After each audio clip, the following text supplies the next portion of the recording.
Rahul Gandhi voter Adhikar യാത്ര എന്ന് പറയുന്ന ഒരു ജനകീയ പ്രസ്ഥാനവുമായി ഇന്ന് ബീഹാറിന്റെ തെരുവ് വീഥികളിൽ ഈ മുദ്രാവാക്യം ഉയർത്തിപ്പിടിച്ചുകൊണ്ട് കടന്നുപോകുന്നത് നമുക്കറിയാം.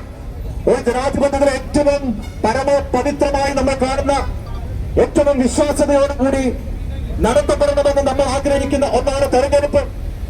ആ തെരഞ്ഞെടുപ്പിൽ അത് വിശ്വാസയോഗ്യമായി, സുതാര്യമായി, സത്യസന്ധമായി നടക്കണമെങ്കിൽ ഏറ്റവും അടിസ്ഥാനപരമായി വേണ്ട ഒന്നാണ് സുതാര്യമായ വോട്ടർ പട്ടിക.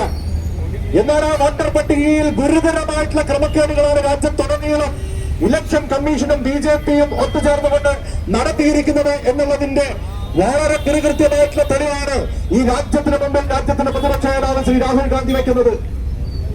ബാംഗ്ലൂർ പാർലമെന്റ് മണ്ഡലത്തിലെ മഹാദേവപുര എന്ന് പറയുന്ന ഒരു അസംബ്ലി മണ്ഡലം എടുത്തു നോക്കുമ്പോൾ പോലും അവിടെ 6 ലക്ഷമാണ് ആകെയുള്ള വോട്ട് എങ്കിൽ അതിൽ 1 ലക്ഷത്തോളം വോട്ട് വ്യാജ വോട്ടോ, കള്ള വോട്ടോ, സംശയാസ്പദ വോട്ടോ ആണ് എന്നുള്ളതാണ് വസ്തുനിഷ്ഠമായ പഠനത്തിലൂടെ മാസങ്ങൾ എടുത്തുകൊണ്ട് രാഹുൽ ഗാന്ധിയും കോൺഗ്രസും ഇന്ന് രാജ്യത്തിന് മുമ്പിൽ തെളിയിച്ചിട്ടുള്ളത്. ഇലക്ഷൻ കമ്മീഷന് മറുപടിയില്ല, നരേന്ദ്രമോദിക്ക് മറുപടിയില്ല, അമിത്ഷാക്ക്, നഡ്ഡയ്ക്ക്, BJPക്കാർക്ക് മറുപടിയില്ല. കാരണം അവരൊക്കെ അണിഞ്ഞുകൊണ്ട് നടത്തിയ ഒരു വോട്ട് കൊള്ളയാണ് ഇന്ന് രാജ്യത്ത് നരേന്ദ്രമോദിയുടെ 3ാം ഊഴം സാധ്യമാക്കിയത് എന്നാണ് നമ്മൾ തിരിച്ചറിയുന്നത്. അതുകൊണ്ട് തന്നെ ഇതിനെതിരെ സന്ധിയില്ലാത്ത പോരാട്ടവുമായി നമ്മൾ മുന്നോട്ട് പോകും. ആ പോരാട്ടം രാജ്യത്തുടനീളം നമ്മൾ നടത്തുന്ന അത് ഒരുപക്ഷെ കേരളത്തിൽ ഏറ്റവും കൂടുതൽ ഉയർത്തപ്പെടേണ്ട ഒരു നാട് ഈ തൃശ്ശൂരാണ് എന്നുള്ളത് കൂടി ഈ സമീപകാല വെളിപ്പെടുത്തലുകൾ നമ്മൾ ഓർമ്മപ്പെടുത്തുന്നുണ്ട്. തൃശ്ശൂർ എടുക്കുമെന്ന് പറഞ്ഞപ്പോൾ അത് കട്ടെടുക്കാൻ വേണ്ടിയിട്ടുള്ള ആഹ്വാനമാണ് എന്നുള്ളത് ഇപ്പോഴാണ് ആളുകൾക്ക് ബോധ്യമാകുന്നത്. തൃശ്ശൂർ അങ്ങനെ എടുത്തതല്ല, കട്ടെടുത്തതാണ് എന്നുള്ള ചോദ്യമാണ് ഈ നാട്ടിലെ ജനങ്ങളുടെ മുമ്പിൽ ഉയർന്നത്.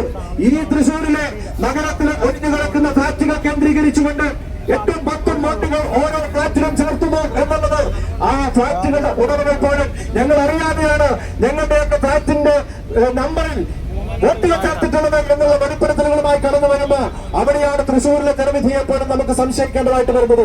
അതുകൊണ്ട് തന്നെ ഇവിടെ ഈ സമരത്തിലേക്ക് കടന്നു വന്നിരിക്കുന്ന മുഴുവൻ കർഷക സുഹൃത്തുക്കളെയും ഞാൻ അഭിവാദ്യം ചെയ്യുന്നു. കർഷകരുടേതായിട്ടുള്ള പ്രശ്നങ്ങൾ ഉയർത്തിപ്പിടിക്കുന്നതോടൊപ്പം സാധാരണക്കാരുടേതായിട്ടുള്ള മറ്റ് ജീവൻ പ്രശ്നങ്ങൾ ഉയർത്തിപ്പിടിക്കുന്നതോടൊപ്പം ഇടക്കയറ്റമടക്കമുള്ള പ്രശ്നങ്ങൾ ഉയർത്തിപ്പിടിക്കുന്നതോടൊപ്പം നെല്ല് സംഭരണത്തിൽ അപാകതകളെ കുറിച്ചുള്ള മുദ്രാവാക്യങ്ങൾ പ്രതിഷേധ